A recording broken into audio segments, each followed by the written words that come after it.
In the winter-scorched streets of 17th-century Amsterdam, where the canals froze into silver ribbons and merchant ships crowded the harbors like floating fortresses of trade, a fever began spreading quietly through the Republic, slowly, subtly, invisibly, until it rewired the logic of an entire nation, because this was the world's first era of truly global prosperity, when Dutch ships reached Japan, Indonesia, Brazil, India, and the Cape of Good Hope, funneling riches toward a small European republic whose citizens had grown accustomed to abundance, security, and the intoxicating scent of possibility. And it was in this climate of rising wealth, rising trade, rising confidence, and rising speculation that a flower, a simple flower, began its ascent toward becoming the most expensive object on earth, because the tulip, recently imported from the Ottoman Empire, was unlike any European flower ever seen, with petals that flamed red and gold like captured sunsets, with patterns that appeared almost painted by hand, and with rare mutations that created mesmerizing streaks, flames, and broken colors that no one understood at the time, but which we now know were caused by a virus. And the Dutch elite quickly became obsessed, displaying tulips in their gardens the way Renaissance nobles displayed tapestries or jewels, as symbols of refinement, taste, and wealth. And this admiration, perfectly innocent at first, would soon mutate into speculation, gambling, mania, and eventual collapse, because by the 1630s the tulip had transformed from a rare luxury into a financial instrument, a commodity traded in taverns and back rooms, where drunk artisans rubbed elbows with wealthy merchants, shouting bets across tables sticky with beer, and contracts began exchanging hands at breathtaking speed, and the price of a single bulb, just a bulb buried in the dirt, began to rise like a rocket unbound by gravity,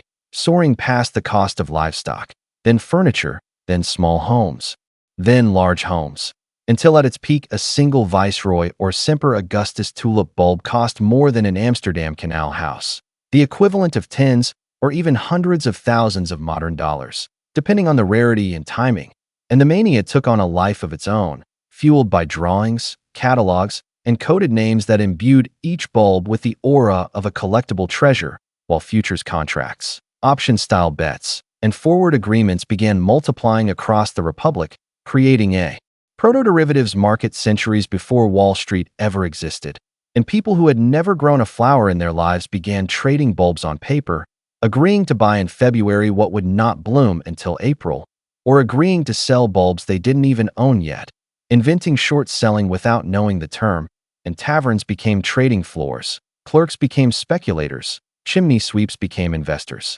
and wealthy widows became accidental financiers, all swept up by the idea that tulips could only rise in value because they always had, and the logic of crowds tightened its grip around a society that had grown drunk on credit, confidence, and the illusion of unstoppable prosperity, until suddenly, inevitably, the spell broke during the winter of 1636–37, when a single failed auction, a single moment of hesitation, a single whisper that prices might stop rising triggered a cascade of panic, because if tulips could stop rising, they could also fall, and if they could fall, then all the forward contracts were mispriced, and if those contracts were mispriced, then the tavern bets, merchant loans, and speculative promises built upon them were also mispriced, and the entire tulip economy, this edifice built on paper, trust, and dreams, began to shatter like thin ice beneath a crowd, and within weeks prices collapsed not gradually,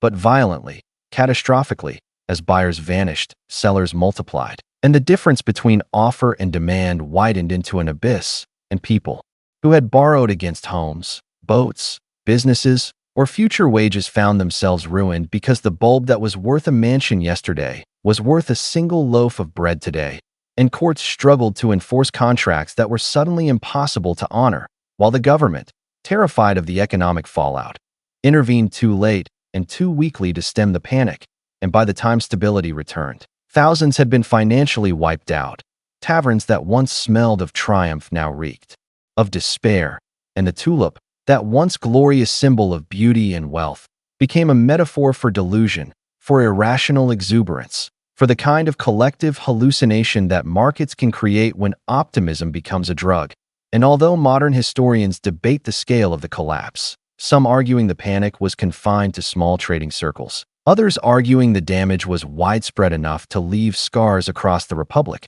the psychological impact was undeniable because the Dutch, who had believed themselves masters of commerce, were forced to confront the weakness within their own prosperity. The human impulse to believe that prices rise simply because they are rising, and that fortunes can be made without producing anything real, and that the future will always resemble the past. And Tulip Mania endures today not because it destroyed the Dutch economy. It didn't. But because it revealed a universal truth about markets. That bubbles begin with beauty, accelerate with envy, inflate with leverage, peak with euphoria, and end with disbelief. And that even in the most rational, disciplined, mathematically sophisticated societies, human psychology remains the most volatile commodity of all. And that in the centuries since that winter, we have replayed the same script again and again. Railway booms, housing booms, dot-com booms, crypto booms, each with its own tulips, each with its own promises, each with its own speculations that felt safe until the very moment they weren't, proving that Tulip Mania was never really about flowers. It was about us, about the stories we tell ourselves when we want something to be true, and about the way markets amplify those stories until they no longer resemble reality. And if we view the tulip bulb not as a plant, but as a mirror, we see reflected within it the eternal rhythm of human finance. Hope, leverage, frenzy, and collapse. A cycle as old as trade itself, endlessly repeating, endlessly rediscovered, endlessly dismissed, until the next tulip blooms.